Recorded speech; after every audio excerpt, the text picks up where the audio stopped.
Well, we will go back to Strasbourg in just a moment, but we want to hear your views, of course, on the day's major developments on Brexit, and you can call in using the number below. But first, we're going to bring you some breaking news, and Britain's Prime Minister Theresa May has told her MPs that she will stand down if her Brexit deal is passed.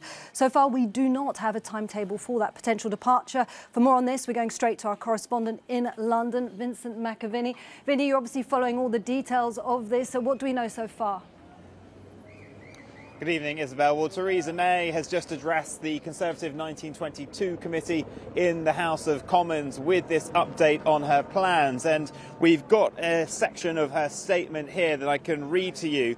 The Prime Minister said, "I have very clearly heard the mood of the parliamentary party. I know there is a desire for a new approach and new leadership in the second phase of the Brexit negotiations, and I won't stand in the way of that. I know some people are worried that if you vote for the withdrawal agreement, I will take that as a mandate to rush on into phase two without debate we need to have. I won't. I hear what you're saying, but we need to get the deal through and deliver Brexit." The Prime Minister goes on to make clear, "I am prepared to leave this job earlier than I intended in order to do what is right for our country and our party. I ask everyone in this room to back the deal." So there it is, Theresa May saying to her party, if you vote for her withdrawal agreement on a third meaningful vote, she will then leave office earlier than expected. The Prime Minister had already told the 1922 committee back in December, when there was the vote of confidence in her, which she won, if they kept with her, she would not fight the next general election scheduled for 2022. When she did that, though, she did admit in an interview that she didn't want to have to promise that she wanted to go on. This is a woman who was wanted this job since she was a child. She was reportedly upset when Margaret Thatcher became the first ever female Prime Minister. She has worked for all of her entire adult life for the Conservative Party in one way or another, as a young student Conservative, as a councillor, as an MP for many years, as Home Secretary and as Prime Minister. She is now saying, though, that she will go if they back her withdrawal agreement. It's unclear, though, because the Speaker is still saying that they can't bring it back within this parliamentary session and vote for it again. He's reiterated that this afternoon. So we'll see whether she does prorogue Parliament to try and bring it back. The government have tried to get Friday to be another day of sitting in the House of Commons. It's unclear, though, with this latest news, with the Prime Minister saying that she would go, if that is substantial enough for the Speaker to allow it to come back for another vote. Already some ERG members are saying they will now back the Prime Minister's deal. So that Pauline Latham, who is an ERG member, says the Prime Minister has made the right decision and she will back. But we'll see over the coming hours whether the rest of the ERG get on board of this. Their message today from the likes of Jacob Rees-Mogg is, let's not let the perfect be the enemy of the good. This guarantees Brexit. They have been waiting, though, for the DUP. Jacob Rees-Mogg in the last few minutes has said if the DUP abstain from their voting on the withdrawal agreement, then he will vote for it. The DUP are set to give us a statement in the next few minutes. But the Prime Minister apparently very emotional when she gave this talk. She admitted that she made mistakes, but she thanked her Downing Street team, she thanked her whips. She said she's not one for going around the parliamentary bars and exchanging in gossip, but she has tried to listen. This is not the ending to her prime ministerial career that she wanted. The Prime Minister went into Downing Street 2 years and almost 10 months ago, saying that she wanted to be a Prime Minister who listened to people around the country who had gone unheard. She said that she wanted to do more to balance society, that things weren't going right. But her career as Prime Minister has been dominated by this one issue of Brexit, is what she will be remembered for. She came in as a replacement for David Cameron, a Prime Minister felled because of his party's divisions on Brexit. That was the same story for those leaders in the opposition years as well, that they got caught up in the party split on Brexit. John Major and Margaret Thatcher before also ended their prime ministerships largely because of their handling of Europe. This has been the fault line of the Conservative Party that has widened into a chasm, and another Prime Minister has fallen down it. The career of another Conservative leader ended over this issue of Europe. OK, well, Vincent McAviney there on Theresa May announcing that she will resign if her withdrawal deal is passed. Well, thank you very much. And let's go back now to Strasbourg for your call with Darren McCaffrey. Isabel, thank you very much indeed. We are yet again Brexit dominated, but we've heard from the politicians and those in London. We're live here in Strasbourg and we're ready to hear from you. This is Raw Politics, your call.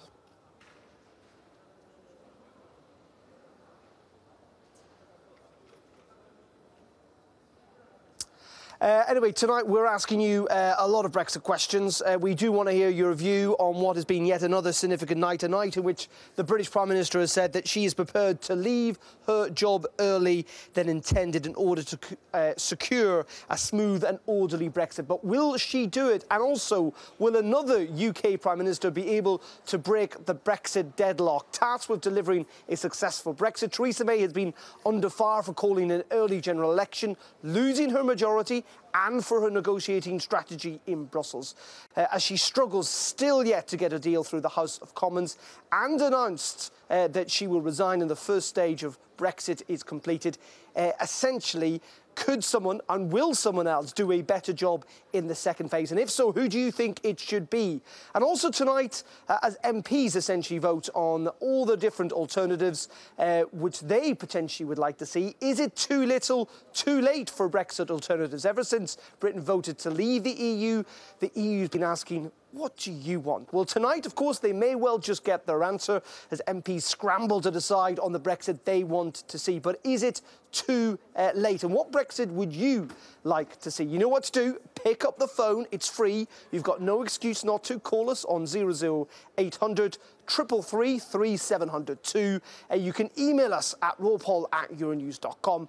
And, of course, get in touch via Twitter or Facebook using the hashtag #RawPolitics. Going to be another fascinating, interesting night. Not just, it must be said, in British politics, but of course European politics, because whatever you think of Brexit, we cannot get away from it. The whole continent is affected by it. And here to discuss it, we've got two esteemed MEPs. Geoffrey Van Orden is a British Conservative MP with the European Conservatives and Reformers Group. And Roberta Metsola is a Maltese MEP with the EPP. The European People's Party. Good evening to you both. Good evening. Geoffrey, I will start with you first of all. Vinny was pointing out there in London, we were talking about it during the news bulletin, that Margaret Thatcher, John Major, David Cameron, essentially every single, and now Theresa May, every single Conservative British Prime Minister has seen the Premiership destroyed by Europe. Yes, well, I'm not surprised. The divisions over Europe go very deep. We never settled very happily, I have to say, into the European Union, particularly a European Union that is bent on ever closer political integration. We cherish our national sovereignty. We're an outward-looking nation engaged in the wide world.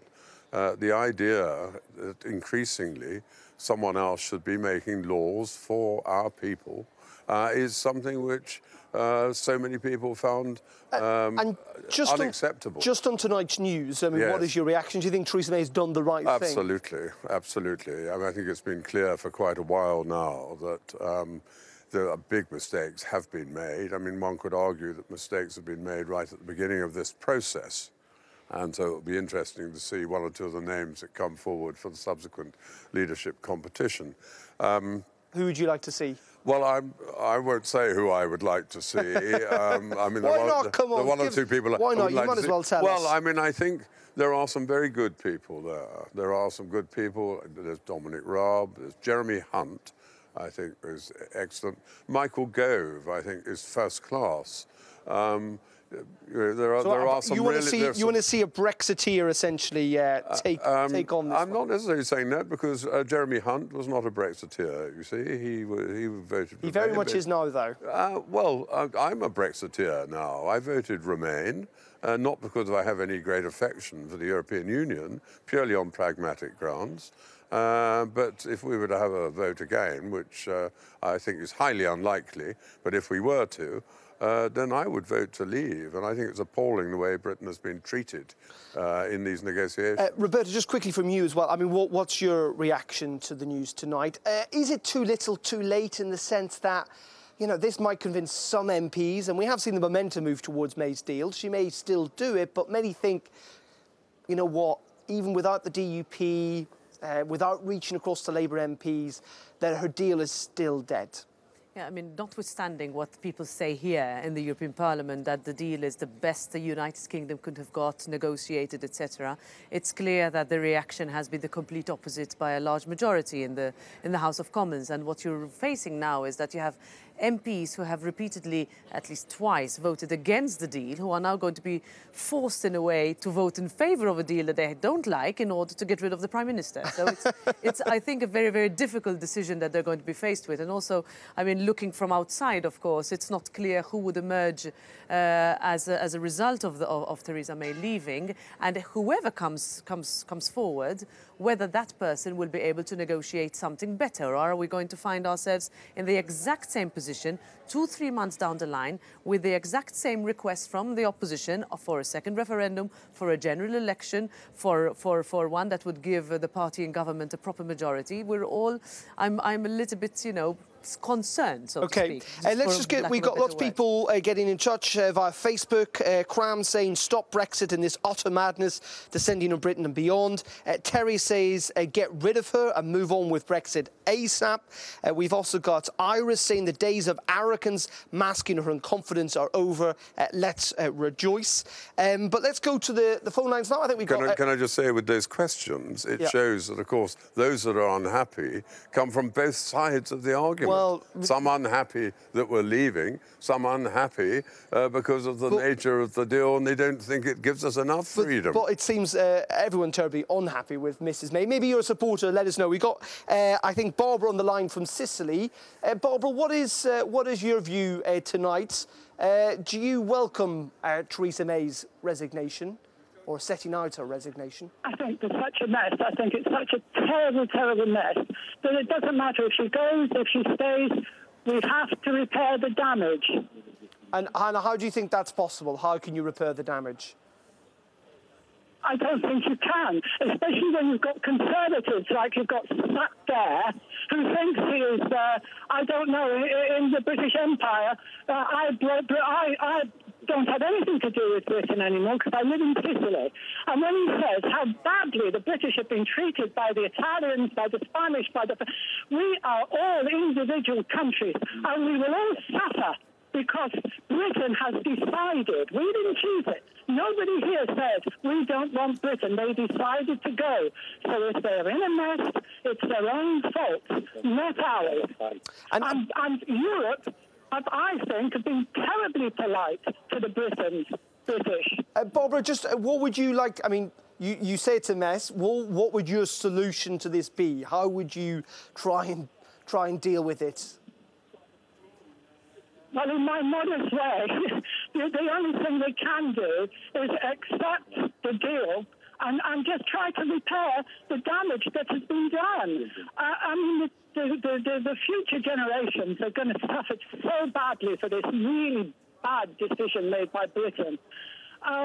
You know, let's hope the next one, perhaps if they did put a Brexiteer in as to lead the government, perhaps, you know, he could put ideas through, but the deal has to go through. They have to leave Europe in an orderly way. And that's not just for them, because to be quite honest, if they suffer or not, at this moment in time, I don't really care, and I'm British. Okay, but they have to go out orderly to help the rest of the Europeans, not Brussels, the Europeans to survive. OK, Barbara, just stay on the line, because I'll bring Geoffrey in here. I mean, damage has been done. You must accept that. Absolutely. That this process has been damaging for Britain, but also for the rest of the EU. Well, I think it certainly has damaged confidence in our political institutions. It's damaged confidence in our governing class, if you like. It's damaged confidence in our members of Parliament. It's certainly done all of those things. I would say, though, that sometimes things seem really horrendous at a particular moment.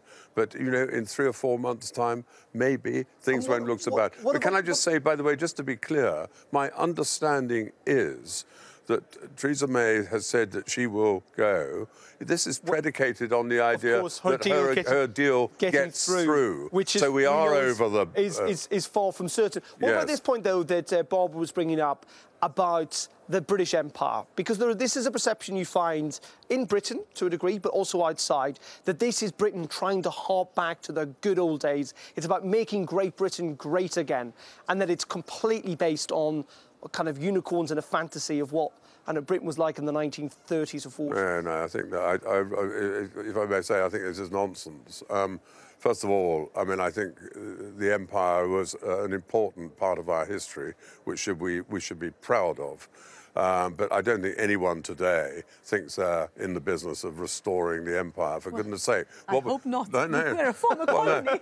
No. Although, by the way, interestingly, I mean, Malta actually had a referendum where they voted 77% to remain tied to Britain and send MPs to the British Parliament. So only to then reverse it. Oh, well, no, but very convincingly so. No, but what I'm saying, just very briefly, no, we're not trying to restore the British Empire. Of course not. What we are saying, we are a country, by virtue of our history, that has connections all over the world. We are a trading nation. We should capitalise on those connections that we have, as do many other countries, by the way. Yep. Roberta, just before we go back to Barbara, who I hope is still in the line in Sicily, do you recognise there's been damage? What do you get when you speak to people in Malta, who I assume have got an affinity to Britain? Do they look at Britain now differently and think that actually it's not quite the stable democratic institutions that we once thought? Well, when you see debate in the House of Commons, you start to question that stability, right? But of course, as Jeffrey just said, I mean, we are going through a moment of great uncertainty, and a lot of days bring a lot of chaos and mess, as Barbara told us. But what I think we need to look for is some sort of degree of certainty. And we've been asking for this since the day of the results of the referendum. We want to know what Maltese citizens are going to have as a deal for themselves in the United Kingdom. I have a sister, for example, who works in the medical sector, who's going to be very directly affected by a no-deal Brexit. At the same time, you have UK citizens who live in Malta who also don't know what's going to happen in terms of not only it's kind of the civic rights, but also social rights, pensions, education, health. This is something that, because Malta has that affinity, so we basically have had a long-standing relationship that go beyond simply a political tie, but also economic. We want to know when that certainty starts to happen, and we're very far away from as Jeffrey's pointed out, if the deal doesn't go through, that uncertainty potentially could continue. Lots of people getting in touch still via Facebook and Twitter. Forget about getting a good deal because they won't give you one. Just leave ASAP. And Dan getting in touch saying, I voted leave, not passionately, but I wanted to leave the EU. Nobody ignores my democratic vote. If Brexit doesn't happen in full, I will always vote for minority parties in any future election. Potential warning there to MPs who may well try and frustrate Brexit, as many Conservatives have accused Labour and other MPs of doing. That is it for the time being. We are going to take a very quick break here on Your Call on Raw Politics. Do join us after the break, though. We want to hear your views on Brexit. You know what to do. Pick up the phone. It's 00800 333 3702. It's free. You've got no reason not to. Or use the hashtag Raw Politics on social media. And we'll see you back here in a couple of minutes.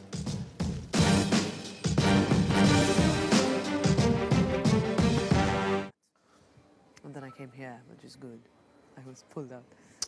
Welcome back to Raw Politics. Your call, yet again, given the news tonight, we are dominated by the issue of Brexit. Theresa May, in the last hour or so, telling Conservative MPs that she is willing to resign, to step aside as Prime Minister if a withdrawal agreement, her deal, passes the British House of Commons. Now, it must be said, as it stands, her deal isn't even up for a third vote, having suffered two historic votes in the House of Commons over the last couple of months. The Speaker today still insisting he would not put it to Parliament unless there were substantial changes. The government seemed to be suggesting, though, they could well go for another attempt on Friday. There has been, it must be said, a marked shift in the mood and the momentum behind May's deal, even within her party, but many asking if it is simply too little, too late. And tonight we're asking the question, I suppose, when Theresa May goes now, as she will at some stage, would a different Prime Minister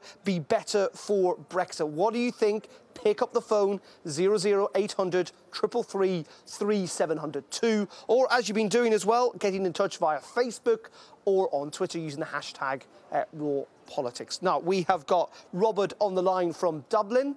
Good evening, Robert. What is your take on tonight's events? Are you pleased that Theresa May has set out a timetable for departure? Hi, good evening. Yeah, most certainly. The situation in the Security Council is quite vital at the moment. We have impotent and incompetent institutions of state that are causing tyranny on civilian population. That's a war crime in The Hague. Okay. And we have a $93 trillion fund program for Expo. I think, Robert, you're talking about something completely, slightly different there, but there you go. That's the joys of live television. It's someone can bring up all sorts of issues. Just coming back to this issue, Jeffrey, tonight of which we're talking about, kind of whether someone else would be better for Brexit. That has been the frustration, hasn't it, from within the Conservative Party and indeed with Britain, that many people viewed Theresa May as a Remainer that simply couldn't deliver Brexit because she didn't believe in it. I don't think that's true at all. I think she was determined to try and get a good Brexit deal, but I think she has relied very heavily on officials and diplomats and those very close to her. And therefore, I think now at the second stage of all this, a change of personality and a change of approach is exactly what's needed. That will give far greater confidence, both within the government and beyond. Don't you think, Roberta, though, that the mood against Theresa May has changed, at least here on this side of the English Channel, in the sense that people have moved from actually, you know, a lot of respect, there was a lot of admiration for Theresa May, but people have become increasingly frustrated that simply she hasn't been able to deliver on what she said. You listened to Philippe Lambert in the Parliament saying that she didn't have the personality to be a politician. Yeah, well, I would always be very careful about using certain words to depict or try to demonize leaders of countries where we're not from, right? And that's, I think, something that we make too often a mistake here. On that regard, yes, I agree. I mean, we used to look at Theresa May's dogged persistence as something, you know, admirable, that no matter what, she would wake up, stand up in Parliament, deliver her message, answer hours on end of very, very difficult and sometimes self-centered questions by individual members of Parliament. But here we were 2 weeks ago when we had a last-minute, middle-of-the-night deal, that some sort of last-minute hatch-up of issues that had to be done between Jean-Claude Juncker and Theresa May. They both declared some sort of victory, but it was very clear by the next day that that victory was not going to wash. So what can we do today, as all of us are politicians, if you are faced with that situation? At some point, you need to recognise that you're not going to manage. And this is what maybe we have seen today with Theresa May. Do you think then kind of Philippe Lambert was... Because we've heard this about May before. I mean, she was called the Maybot for a reason, in that, you know, she clearly couldn't even sell herself to the British public. She lost the general election because she couldn't convince the British public to vote for her. I'm not going to get in the business of character assassination at all. I mean, I think Theresa May has been greatly respected for her resilience, the robust defiance that she's had, and the way she indeed, as Roberta says, that she's been stalwart in defending her position. But I think different times now require a different form of leadership. Well, let's bring in Janice, who joined us from Manchester on the line. Janice, what is your thoughts on tonight and Theresa May's announcement to her MPs? Well, I'm very glad she's going, because I find the rudeness of MPs today shocking. I really do think that I would like to see the man stand up who thinks he could have put up with that all this time. And I thank the lady from Malta for saying that. And I do find that a lot of this has to do with the North voting, mainly Brexit. This London issue has never been tackled, and I am sick to the back teeth. I am a true Northerner. I am fed up of people saying things that do not matter in this. I'm sick of the tantrums. I'm sick of the rudeness to her. And the reason I am glad that she's going, I hope her husband takes her on a long holiday and she can forget about the rudeness of our MPs, who I have to say, being age 71, and I've seen politicians for years and years. I have never seen such egos and such loud mouths and such, the egos are shocking. You're clearly not a fan of British MPs. I also do think that she's not done a bad job at all, and the European Union have been rude to her. Yes, she might have made mistakes. I'm no feminist or whatever, but remember how she got to be the Prime Minister. Janice, just quickly, because the whole if she is not going, it is almost certain that a man is going to take over from her, whether it's Boris Johnson or Michael Gove, or who would you like to see take over? Well, I would like to see somebody who can afford to wreck his career. And no, I wouldn't like to see Michael Gove, because I think he will make a very good Prime Minister. So why waste his time being called? Okay. And spoken rubbish to.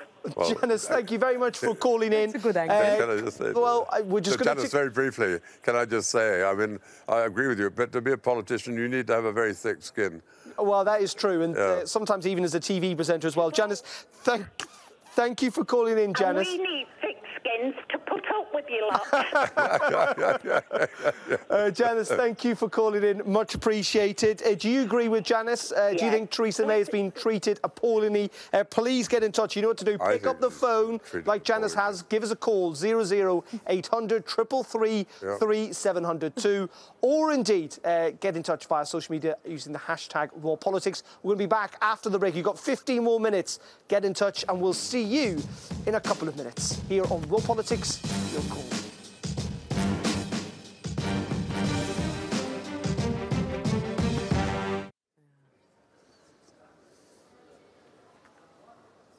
Welcome back to Raw Politics. Your call coming here live from the European Parliament in Strasbourg, which is one of the last sessions, actually, the penultimate session before the European Parliament goes into recess ahead of the European elections taking place at the end of May. Elections that Britain, depending on what happens over the next couple of days, may well have to take part in. Jeffrey, will you be standing again? I sincerely hope that it doesn't come to that. But that is possibly yes. I don't think there's any appetite for anybody to stand in another European election. This is a very politician's answer. Except Nigel Farage. I think he has a big appetite. Yes. Funnily enough, the ones who are keenest to have a long stay in the European Union and fresh elections are the sort of UKIP types who, of course, would no longer have a raison d'etre if we took away this problem. Would you welcome back British MPs? Well, I think there are some of them who I'd really miss next mandate. I think they've done excellent work. I think today Richard Ashworth's intervention in the plenary, he now forms part of my political group, was excellent, whereby he actually gave a sort of advice to the younger generation not to allow a Britain that would go back to the last 25 years that has been experienced by all of us and by all the UK citizens. And I think that there are a lot of lessons to be learned, and if there's anybody who looks at the possibility of having referenda to get their country out of the European Union, looking at the Brexit experience is not a very good one. Tonight we're asking you, given what Theresa May has said, that she is willing to step aside if, and it must be said, her deal goes through, we're asking you, would a different Prime Minister be better for Brexit? What do you think? Pick up the phone, 00800 333 3702, or indeed you can drop us a Skype. You can email us rawpoll@euronews.com or use the hashtag rawpolitics on social media. Tonight, we're asking you whether another Prime Minister would help break the deadlock on a Twitter poll. Hundreds of you have voted, and at the moment, still got time left to vote, 66% of you saying no. You don't think there would be a better Brexit with a different Prime Minister. Also getting some views in, we got Faye saying the key problem has been a Remainer Parliament. The MPs do not represent the views of the public. Most regions voted to leave. And Mourinho saying she will resign if they back a deal, ? What a strange contradiction. Smells like a last-minute blackmail tactic to me. So who will clean up her mess afterwards? Asking lots of questions, or is it what she wants to be remembered for, that she did deliver a deal anyway? She feels sad for the Brits, though. What a circus. Greetings from the continent. It is this weird position, isn't it, that Theresa May is essentially saying, back me and then sack me. That's one way of putting it, certainly. Look, there was a fatal flaw right at the start of all this, and that is that we agreed to this two-step approach which the Commission had laid down. It's not in Article 50. It wasn't required to do it in this way, and this has meant that we've spent all this time really just to get to the starting line. And of course the difficult negotiations are still to come. The future relationship between us and the European Union. Isn't that the fear, Roberta, that actually, you know what, this isn't even the difficult phase? Exactly. That these things could get worse. But isn't the concern that, you know, there is no animosity between the UK and the EU? Inevitably there is. But there is also between Ireland and the UK, given what's happened on the border. I mean, could these things... Well, I think some people... I mean, you look at the rhetoric that's been used by certain politicians. Is the fear that it could also then just get worse? Well, I think the majority of this parliament basically regrets the whole thing, right? And they want to be given the possibility not to start over, but to keep trying to find a solution. I mean, this is not about penalising the United Kingdom.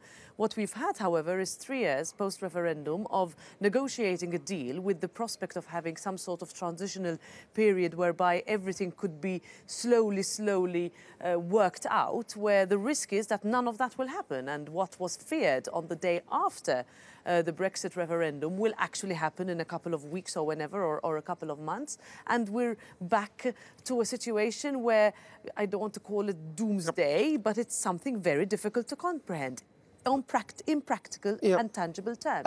Interesting, it's been reported now in the UK press that apparently Boris Johnson, the former Foreign Secretary, is going to back Theresa May's deal after that announcement tonight. Let's get the view of Philip, who is in Italy this evening. Good evening, Philip. What are your thoughts on the news from London and what Mrs May's had to say? Well, my thought is very simple, is that the Tory party, generally speaking, has an amazing propensity for selecting the wrong leader.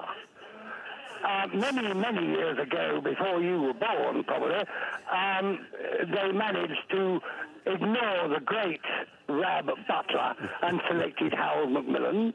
They then managed to ignore Ken Clarke and got Ian Dunbar.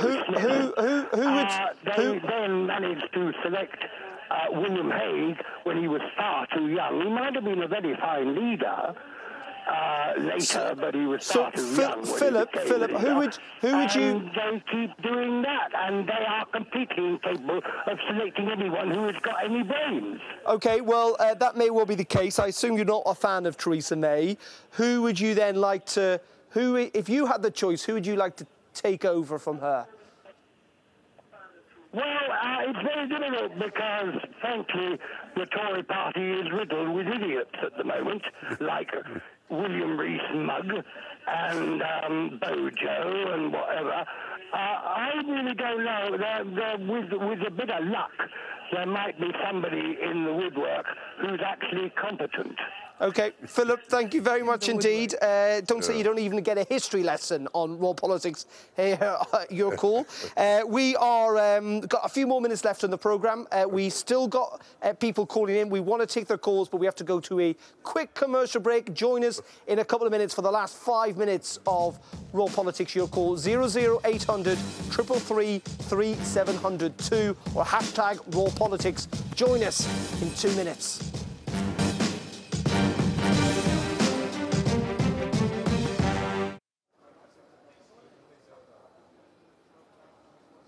Welcome back to Raw Politics. Your call, you get in touch tonight about Brexit, given what we've heard from Theresa May, setting out seemingly her departure. If her withdrawal agreement gets through, we're asking, would a different Prime Minister deliver a better Brexit? It must be said, the former Foreign Secretary Boris Johnson, in a significant move, announcing in the last couple of minutes that he is now prepared to back Theresa May. Let's go to Grace in Somerset, who's on the phone. Good evening, Grace. What do you think of what's been happening tonight? What I think is that the Prime Minister should go, and after she goes,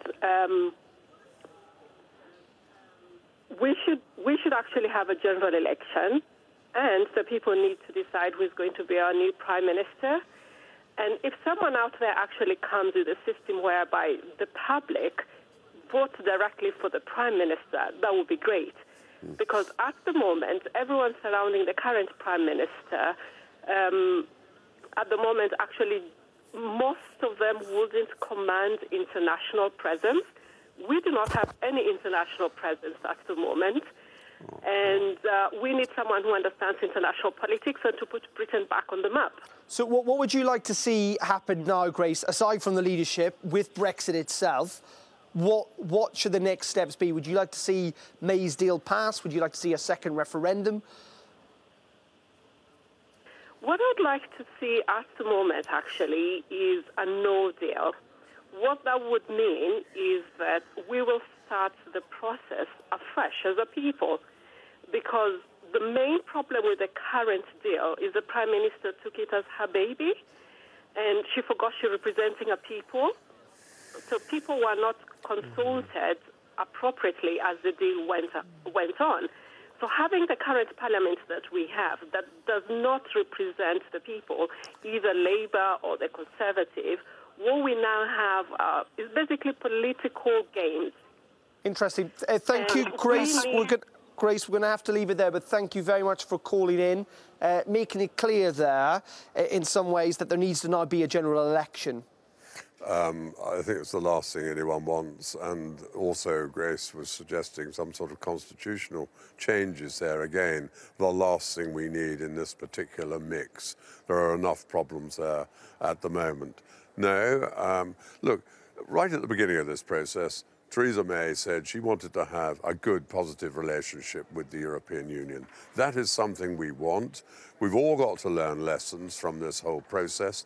There have got to be changes over here as well, because we heard an earlier caller talking about rudeness and all of that. No, and I think politics needs to change. I think Theresa May was treated abysmally, discourteously. There's been no flexibility. I've said this to Barnier myself. There's got to be change here as well. Interesting, and it is an ongoing debate. But now it's time for tonight's Last Word.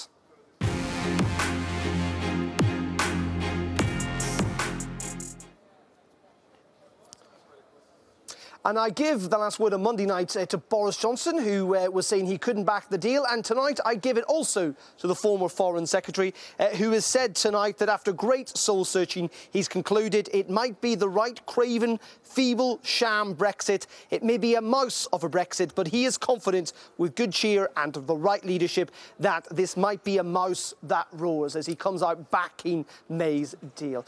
Thank you to our guests, Roberto and to Jeffrey, and indeed for you, for getting in touch and tuning in. For now, though, good night. Thanks for watching.